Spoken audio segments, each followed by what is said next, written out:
الرحمن الرحیم۔ صحیح بخاری حدیث نمبر 596۔ جابر بن عبداللہ رضی اللہ تعالیٰ عنہ سے روایت ہے کہ حضرت عمر بن خطاب رضی اللہ تعالیٰ عنہ غزوہ خندق کے موقع پر ایک مرتبہ سورج غروب ہونے کے بعد آئے اور وہ کفار قریش کو برا بھلا کہہ رہے تھے، اور آپ نے کہا کہ اے اللہ کے رسول صلی اللہ علیہ وسلم، سورج غروب ہو گیا اور نماز عصر پڑھنا میرے لیے ممکن نہ ہو سکا۔ اس پر رسول کریم صلی اللہ علیہ وسلم نے فرمایا کہ نماز میں نے بھی نہیں پڑھی۔ پھر ہم وادی بطحان میں گئے اور آپ نے وہاں نماز کے لیے وضو کیا، ہم نے بھی وضو بنایا۔ اس وقت سورج ڈوب چکا تھا۔ پہلے آپ نے عصر پڑھائی، اس کے بعد مغرب کی نماز پڑھی۔ صحیح بخاری حدیث نمبر 597۔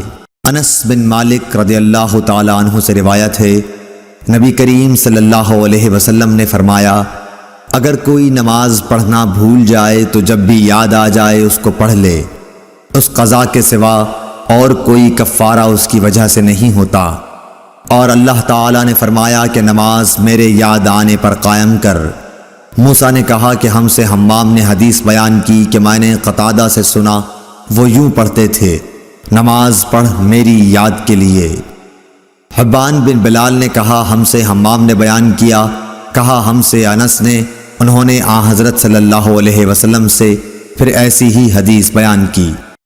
صحیح بخاری حدیث نمبر 598۔ مسدد نے بیان کیا، کہا کہ ہم سے یحییٰ بن سعید قطان نے کہا کہ ہم سے حشام دستوائی نے حدیث بیان کی، کہا کہ ہم سے یحییٰ نے جو ابی کثیر کے بیٹے ہیں حدیث بیان کی ابو سلمہ سے، انہوں نے جابر سے، انہوں نے فرمایا کہ عمر رضی اللہ تعالیٰ عنہ غزوہ خندق کے موقع پر ایک دن کفار کو برا بھلا کہنے لگے۔ فرمایا کہ سورج غروب ہو گیا لیکن میں لڑائی کی وجہ سے نماز عصر نہ پڑھ سکا۔ جابر رضی اللہ تعالیٰ عنہ نے بیان کیا کہ پھر ہم وادی بطحان کی طرف گئے اور آپ نے عصر کی نماز غروب شمس کے بعد پڑھی، اس کے بعد مغرب پڑھی۔ صحیح بخاری حدیث نمبر 599۔ ابو المنہال سیار بن سلامہ نے کہا کہ میں اپنے باپ سلامہ کے ساتھ ابو برزہ اسلمی رضی اللہ تعالیٰ عنہ کی خدمت میں حاضر ہوا۔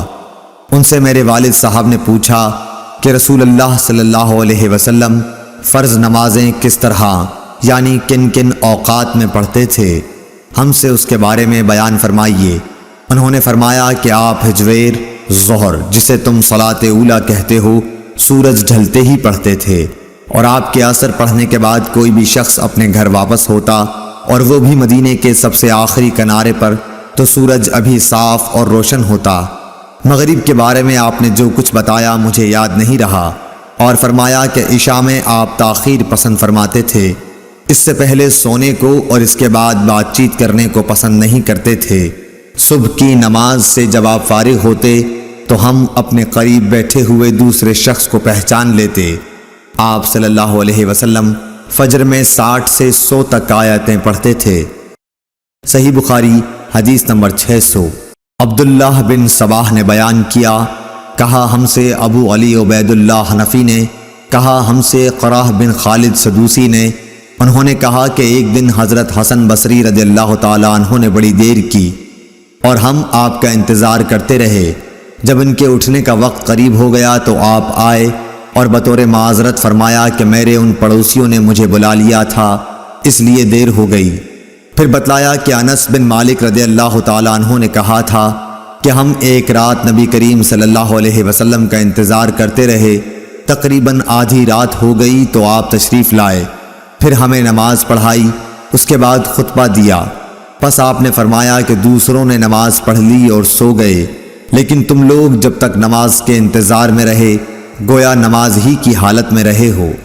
امام حسن بصری رحمۃ اللہ علیہ نے فرمایا کہ اگر لوگ کسی خیر کے انتظار میں بیٹھے رہیں تو وہ بھی خیر کی حالت ہی میں ہیں۔